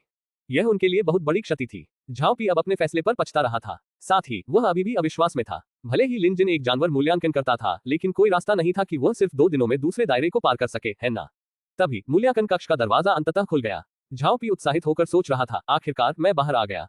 उसके अंदर गुस्सा और शिकायत उमड़ पड़ी और वह भड़कने ही वाला था। लेकिन उसे आश्चर्य हुआ कि लिन जिन नहीं बल्कि एक मूल्यांकन करने वाला बुजुर्ग निकला। इस समय हमेशा सख्त रहने वाले बुजुर्ग के चेहरे पर वास्तव में उत्साह का भाव दिखाई दिया। उसने दूसरों की अनदेखी की और सीधे एक ताबीज निकाला और उसे ऊपर की ओर फेंक दिया। वूश! ताबीज प्रकाश की किरण में परिवर्तित हो गया और हवा में खिल गया। ताबीज छोड़ने के बाद बुजुर्ग व्यक्ति पलटा और मूल्यांकन कक्ष में वापस चला गया। इस बार झाओपी सहित सभी लोग अचंभित रह गए। क्या हो रहा था? ये स्पष्ट था कि अंदर कुछ हुआ था, लेकिन कोई नहीं जानता था कि वास्तव में क्या हुआ था। इससे भी अधिक चौंकाने वाली बात तो अभी आनी बाकी थी। जल्द ही एक छायादार आकृति भीड़ को चीरती हुई नीचे उतरी। ये देखते ही सभी ने तुरंत सलामी दी। यह मास्टर हुआनफू था। मेपल सिटी के फ्रायर एसोसिएशन में वह कम से कम शीर्ष 3 प्रशिक्षकों में से एक थे और 7वें क्षेत्र में रक्त अनुबंध वाले विशेषज्ञ थे। फ्रायर एसोसिएशन में कोई व्यक्ति अपने रक्त अनुबंध के 5वें क्षेत्र तक पहुंचने पर सहायक प्रशिक्षक बन सकता था। अधिकांश प्रशिक्षक केवल 6ठे क्षेत्र तक ही पहुंच सकते थे। केवल कुछ ही, जैसे हुआनफू मिंग और ये यूजो, 7वें क्षेत्र तक पहुंच सकते थे। बिना एक और शब्द कहे हुआनफू मिंग तुरंत मूल्यांकन कक्ष में चला गया। सभी लोग चर्चा कर रहे थे कि मिस्टर हुआनफू अचानक क्यों आ गए। इससे पहले कि वह बोलना समाप्त करते, एक अन्य विशेषज्ञ उड़कर आ गया। और इस बार वहां 1 से अधिक व्यक्ति थे। ये प्रशिक्षक लुओ बेहे और श्री गी हैं। शिष्यों ने फिर से कहा। लुओ बेहे एक महिला प्रशिक्षक थी जो सफेद कपड़े पहने हुए थी और उनका चेहरा ठंडा था। दूसरी ओर श्री गी ने एक लंबा काला लबादा पहना हुआ था। उनके बाल और दाढ़ी आधी सफेद थी और उनका व्यवहार बहुत ही सुंदर था। दोनों के कपड़ों पर 6 रक्त बादल के पैटर्न थे। मिस्टर नॉर्थ रिवर, श्री गी ने सलामी देने की पहल की। लुओ बेहे ने थोड़ा सिर हिलाया और पूछा, क्या श्री युजो नहीं आए? मिस्टर यी ने जल्दी से कहा, मैंने सुना है कि मिस्टर युजो कल एकांत में थे और शायद उनके पास आने का समय नहीं था। लुओ बेहे ने सिर हिलाया। उसकी आंखों में खुशी की झलक देखी जा सकती थी। फिर वे दोनों एक के बाद एक मूल्यांकन कक्ष में चले गए। बाहर खड़े शिष्य सर्दियों में सिसकियों की तरह शांत थे। किसी की भी आवाज निकालने की हिम्मत नहीं थी। उसके बाद फ्रायर एसोसिएशन से कई और प्रशिक्षक आए। वे सभी जल्दी में थे और कुछ तो चिंतित भी दिख रहे थे, जैसे कि उन्हें कोई जरूरी काम निपटाने की जल्दी हो। हाँ, ऐसा लग रहा था जैसे वे किसी रेस्टोरेंट में पहुंचने वाले हैं और कैफेटेरिया खुलने वाला है। हर कोई सबसे पहले खाने के लिए होड़ कर रहा था। यह तो भूख देखने जैसा था। झाओपी के माथे पर पहले से ही पसीना आ रहा था। उसे आश्चर्य हुआ कि क्या हो रहा है। इस बीच मूल्यांकन कक्ष में लिन जिन अपने मूल्यांकन के बीच में थे। जिस स्थान पर वह खड़ा था उसके चारों ओर 3 विशाल पत्थर के खंभे थे। पत्थर के खंभों पर तरह तरह के रून और मंत्र अंकित थे और यह स्पष्ट था कि तीनों पत्थर के खंभे काफी पुराने थे। रक्त अनुबंध का मूल्यांकन सरल था। किसी को केवल इन 3 स्तंभों के बीच में खड़े होने की आवश्यकता थी और एक बाहरी व्यक्ति उन्हें सक्रिय कर देगा। एक विशेष बल क्षेत्र का निर्माण होगा। स्तंभों पर विभिन्न रूनों की सक्रियता के आधार पर विभिन्न स्तरों पर रक्त अनुबंध स्तर का मूल्यांकन किया जाएगा। अब स्तंभों पर लगे आधे रन प्रकाशित हो गए थे। कुछ ही दूरी पर हुआन फूमिंग, जो अभी अभी वहां पहुंचा था, हैरान रह गया। मुझे उम्मीद नहीं थी कि वह चौथे क्षेत्र के रक्त अनुबंध बल क्षेत्र में इतने लंबे समय तक टिक पाएगा। यदि सब कुछ योजना के अनुसार होता है तो चौथे क्षेत्र के मूल्यांकन को पास करने के लिए उसे बस थोड़ी देर और टिके रहने की जरूरत है। फ्रायर एसोसिएशन के अन्य प्रशिक्षकों ने सहमति में सिर हिलाया। मूल्यांकन के प्रभारी एक बुजुर्ग ने उत्साह से कहा, वह एक अच्छा पौधा है। उसका पहला मूल्यांकन पहले ही चौथे क्षेत्र में है। भविष्य में उसकी उपलब्धियां कितनी महान होंगी। इससे भी महत्वपूर्ण बात यह है कि उसके पास कोई मार्गदर्शक नहीं है।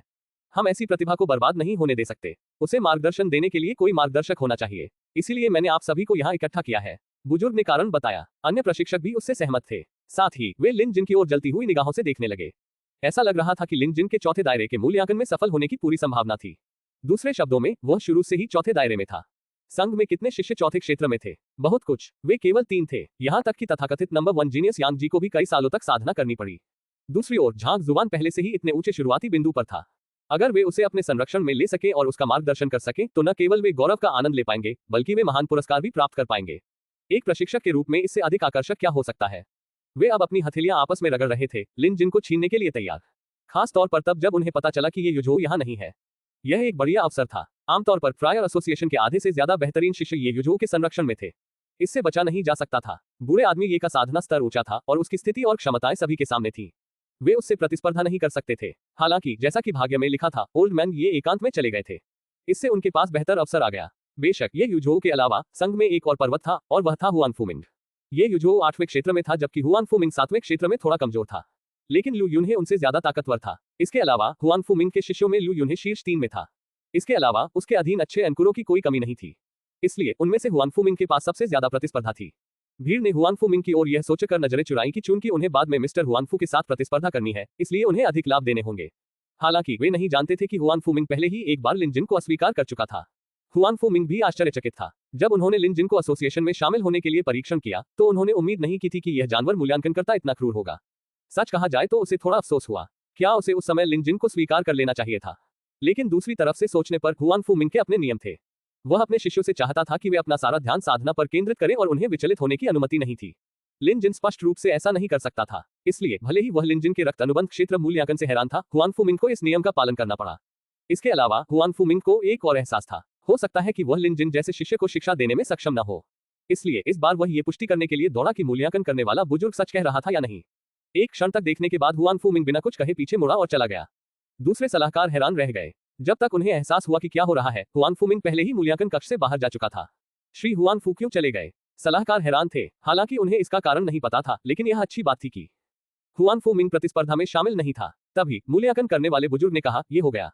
उसने रक्त अनुबंध के चौथे क्षेत्र के मूल्यांकन में सफलता प्राप्त कर ली है। कमरे के अंदर 3 पत्थर के खंभों पर चमक धीरे धीरे मंद पड़ने लगी और शक्तिशाली बल क्षेत्र खत्म होने लगा। बीच में खड़े होकर लिन जिन ने अपनी आंखें खोली। ऐसा लग रहा था कि वह और अधिक चाहता है। शायद चौथा क्षेत्र अभी मेरी सीमा नहीं है, लिन जिन ने खुद से कहा। सच कहा जाए तो वह मूल्यांकन जारी रखना चाहता था क्योंकि उसे इसके लिए भुगतान नहीं करना था।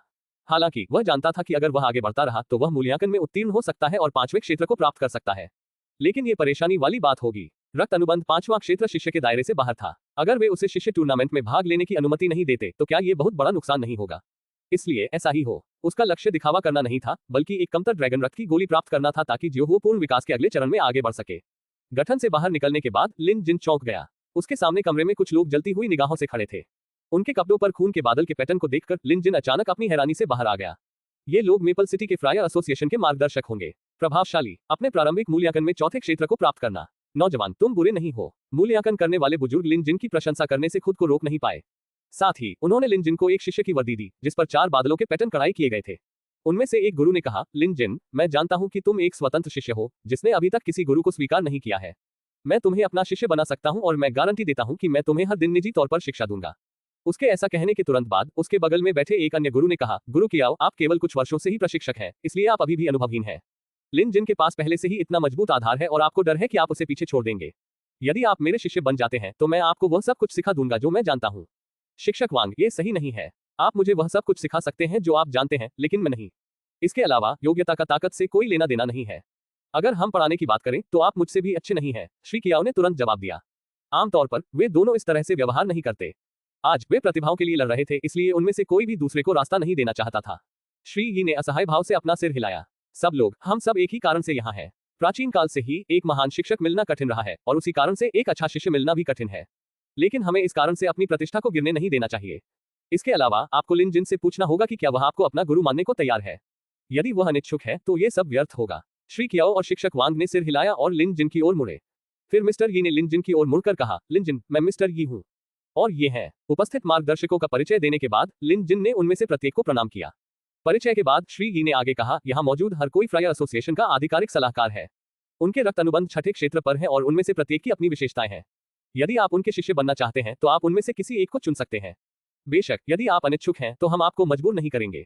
इस प्रकार का उपचार स्पष्टतः अनोखा था। यदि बाहर के शिष्यों को इस बारे में पता चल जाए तो वे शायद ईर्ष्या से पागल हो जाएंगे। लिन जिन ने सिर हिलाया। हालांकि उसका वास्तव में श्री यी को अपना गुरु मानने का कोई इरादा नहीं था।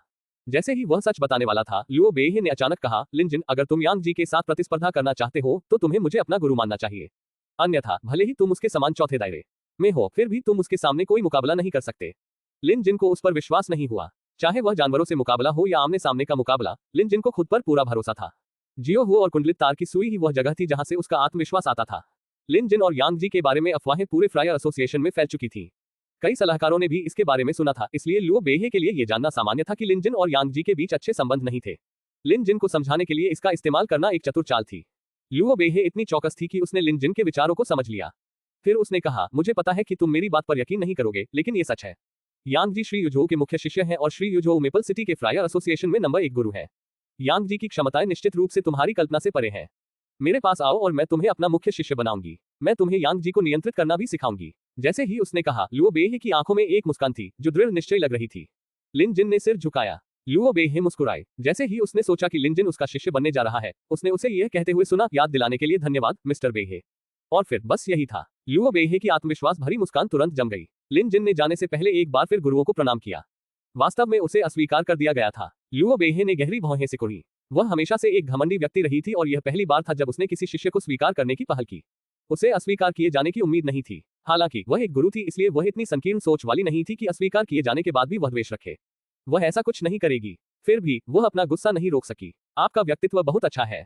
मैं देखना चाहता हूं कि आप जैसे स्वतंत्र शिष्य यांग जी के साथ कैसे प्रतिस्पर्धा कर सकते हैं। मूल्यांकन क्षेत्र के बाहर कुछ खबरें थीं कि गुरु अपने शिष्यों को छीनने के लिए यहां आए थे। लिन जिन उनमें से एकमात्र था, इसलिए यह स्पष्ट था कि यह शिष्य कौन था। जाहिर है केवल सबसे उत्कृष्ट शिष्यों को ही ऐसा व्यवहार प्राप्त होगा। झाओपी के चेहरे का सारा रंग उड़ गया था। लिन जिन का रक्त अनुबंध मूल्यांकन वास्तव में तीसरे क्षेत्र पर हो सकता है।